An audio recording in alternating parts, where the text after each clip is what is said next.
Witajcie kochani, z tej strony Pionierka. Dzisiaj przychodzę do Was z małym update'em dotyczącym strzelaniny w Hamburgu. Czekałam tydzień z nadzieją, że wypłynie więcej informacji. Czy się doczekałam? I tak, i nie.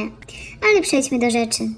Na pewno wiemy więcej na temat samego strzelcy. Jego pełne imię i nazwisko to Philipp Fuchs. Jeżeli źle to wypowiadam, bardzo przepraszam.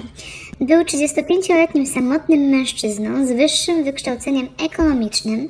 Na swojej stronie internetowej, która zresztą 11 marca została dezaktywowana, opisuje siebie jako konsultanta biznesowego. Na pewno natknęliście się na jeden z artykułów dotyczących jego strony, ponieważ swoje usługi wyceniał aż na 250 000 euro za dzień, tłumacząc, że przyniesie swoim klientom 2,5 miliona euro zysków. Co ciekawe, podobno te informacje zamieścił tego samego dnia, w którym dokonał rzezi, dokładnie 4 godziny wcześniej, co niektórzy uważają to jako dowód jego niepoczytalności. A co do jego domniemanej choroby psychicznej?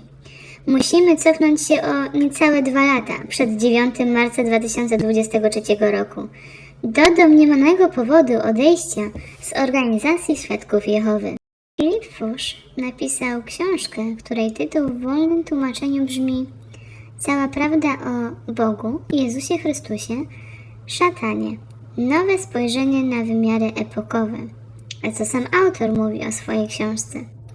Jest to lektura obowiązkowa dla każdego, kto zajmuje stanowisko przywódcze w dziedzinie biznesu, nauki, polityki i rozrywki. Jest również dla każdej osoby religijnej. Już w przedmowie książki autor mówi o sobie, że miewał w dzieciństwie prorocze sny. Dziękuję swoim anielskim fanom. Powiedział też, że nagle u niego pojawiło się zrozumienie Pisma Świętego, którego wcześniej nie było. Oraz mówi o sobie też w trzeciej osobie. Autor przeszedł osobistą podróż przez piekło, które trwało ponad 3 lata.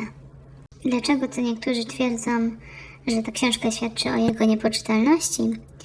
Otóż możemy w niej przeczytać, że uważał Hitlera za ludzkie narzędzie dla Chrystusa oraz jego 1000-letniego panowania. W innym miejscu twierdzi, że Hitler i Putin cieszyli się łaską Bożą.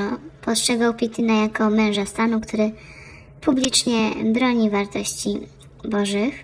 Eksperci, którzy recenzowali tę książkę, twierdzą, że jest to dzieło chrześcijańskiego ekstremisty. Trudno też się domyślić, jaka była reakcja starszych jego zboru, innych świadków Jehowy. Biorąc pod uwagę, że niektórzy przypuszczają, że mógł cierpieć na megalomanię, czyli uważał się za o wiele ważniejszego i potężniejszego niż był w rzeczywistości, postrzegał swoją książkę jako dzieło epokowe, które jest lekturą obowiązkową dla przywódców i różnych nauk. Możemy się domyślić, że po rozmowie ze starszymi nie był zadowolony, dlatego postanowił odejść ze zboru. Wiemy natomiast, jak są traktowane osoby, które odchodzą ze zboru. Philipp Fuchs na pewno przekonał się na własnej skórze, czym jest ostracyzm. Jego przyjaciele czy też członkowie rodziny zapewne przestali się z nim kontaktować.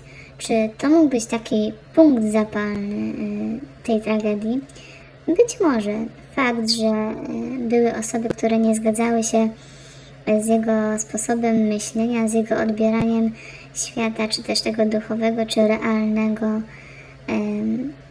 i fakt, że został wyparty ze społeczeństwa, mogło być punktem zapalnym, natomiast nie ma na to dowodów, także jedyne co to możemy się domyślać. Chciałabym Wam przytoczyć komentarz, który rzuca trochę światła. Nie wiem, czy to jest prawda, ponieważ nie mogę tego potwierdzić, ale jest to bardzo przydatna informacja. Pod jednym z artykułów udało mi się dotrzeć do komentarza osoby, która podobno brała udział w zebraniu podczas strzelaniny. Autor komentarza mówi, że podczas tego zebrania zostało ogłoszone, że siostra Filipa zostaje przyłączona do zboru. Kiedy Filip wszedł na salę, ona nie została absolutnie w żaden sposób ranna, ale kiedy wchodził, celował w konkretne osoby. Był to nadzorca jego grupy oraz osoby z grupy służby, do której należał. Podobno jego atak był celowy, dokładnie wiedział, co robił. Zwrócił uwagę na kobiety oraz młodzież, właśnie w ich kierunku się zwrócił, a osoby, które zostały ranne czy też zabite, chroniły właśnie te osoby. Jeżeli chodzi o ludzi, którzy słuchali zebrania poprzez Zoom, mogli być świadkami, natomiast według tej osoby, która pisze ten komentarz, prawdopodobnie większość z nich się wylogowała. We wcześniejszym filmiku wspomniałam o tym, że Filip uzyskał pozwolenie na broń w grudniu zeszłego roku. To może świadczyć o tym, że rzeczywiście przygotowywał się do tej strzelaniny. Z komentarza wynika również, że osoby, które bezpośrednio brały udział w tym zdarzeniu, są pod opieką psychologa. Nie ulega wątpliwości, że przeżyły potworną traumę i potrzebują pomocy. Autor komentarza mówi też o tym, że zebrania zostały wznowione 14 marca we wtorek, podobnie jak służba, a starsi instruowali głosicieli, aby nie rozmawiali o tym ataku. Chciałabym również dokonać małego update'u odnośnie ofiar. Otóż na dzisiaj już wiemy, że ofiar było 8, w tym sprawca oraz 7-miesięcznie nienarodzone dziecko.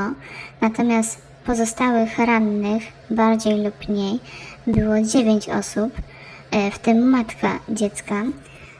Z tego co wiemy, to 4 osoby były poważnie ranne, a na dzień dzisiejszy, czyli 16 marca, jedna z tych osób wciąż jest w stanie krytycznym.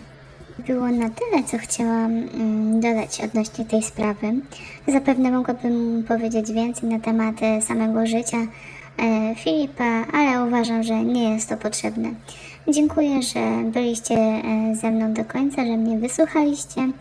Jeżeli macie swoje zdanie na ten temat, zapraszam serdecznie, czy to do komentowania, czy do przesłania mi wiadomości prywatnej na mailu. Z tego miejsca jeszcze raz dziękuję i zapraszam Was serdecznie do następnych moich filmików. Trzymajcie się, wszystkiego dobrego, cześć!